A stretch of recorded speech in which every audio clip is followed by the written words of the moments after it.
ಕಡಿಮೆ ತುಪ್ಪ ಬಳಸಿ ತುಂಬಾ ಸಾಫ್ಟಾಗಿ ಈ ಥರ ಕೇಸರಿಬಾತ್ ಮಾಡಿ. ಕೇಸರಿಬಾತ್ ಮಾಡೋದಕ್ಕೆ ಕಡಾಯಿಗೆ 1/4 ಕಪ್ನಷ್ಟು ತುಪ್ಪವನ್ನು ಹಾಕಿ ಬಿಸಿ ಆದ ನಂತರ ನಿಮ್ಗೆ ಎಷ್ಟು ಬೇಕೋ ನೋಡಿ ಅಷ್ಟು ಗೋಡಂಬಿ ಹಾಕಿ ಚೆನ್ನಾಗಿ ಫ್ರೈ ಮಾಡ್ಕೊಂಡಿದ್ದಾದಮೇಲೆ ಒಣ ದ್ರಾಕ್ಷಿನೂ ಕೂಡ ನಿಮಗೆ ಬೇಕಾದಷ್ಟು ಹಾಕಿ 2 ಲವಂಗ ಹಾಕಿ ದ್ರಾಕ್ಷಿ ಎಲ್ಲ ಚೆನ್ನಾಗಿ ಉಬ್ಬಿ ಬರೋವರೆಗೂ ಫ್ರೈ ಮಾಡ್ಕೊಂಡಿದ್ದ ನಂತರ ಅದೇ ಕಡಾಯಿಗೆ 1 ಕಪ್ನಷ್ಟು ಬಾಂಬೆ ರವೆ ಹಾಕಿ 3ರಿಂದ 4 ನಿಮಿಷದವರೆಗೂ ಸಣ್ಣ ಉರಿಯಲ್ಲೇ ಹುರಿಬೇಕು.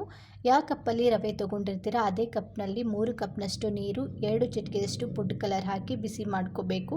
ನಂತರ ಹುರಿದಿಟ್ಕೊಂಡಿರುವಂಥ ರವೆಗೆ ಬಿಸಿ ಮಾಡಿರುವಂಥ ನೀರನ್ನು ಹಾಕಿ ಚೆನ್ನಾಗಿ ನಾವು ಸ್ಪೂನಿಂದ ಮಿಕ್ಸ್ ಮಾಡ್ಕೊಂಡ್ಬಿಟ್ಟು 2 ನಿಮಿಷ ಕುದಿಯೋಕ್ಕೆ ಬಿಡೋಣ. 2 ನಿಮಿಷ ಕುದ್ದಾದ್ಮೇಲೆ ಇದಕ್ಕೆ 1 ಕಪ್ನಷ್ಟು ರವೆಗೆ 1 ಕಪ್ನಷ್ಟು ಸಕ್ಕರೆಯನ್ನು ಹಾಕಿ ಚೆನ್ನಾಗಿ ಮಿಕ್ಸ್ ಮಾಡ್ಕೊಂಡಿದ್ದಾದಮೇಲೆ ಒಂದು ಪ್ಲೇಟ್ ಮುಚ್ಚಿಬಿಟ್ಟು 3 ನಿಮಿಷ ಸಣ್ಣ ಉರಿಯಲ್ಲಿ ಬಿಡೋಣ. ನೋಡಿ 3 ನಿಮಿಷ ಆದಮೇಲೆ ಸಖತ್ತಾಗಿ ಕೇಸರಿಬಾತ್ ರೆಡಿ ಆಗಿದೆ.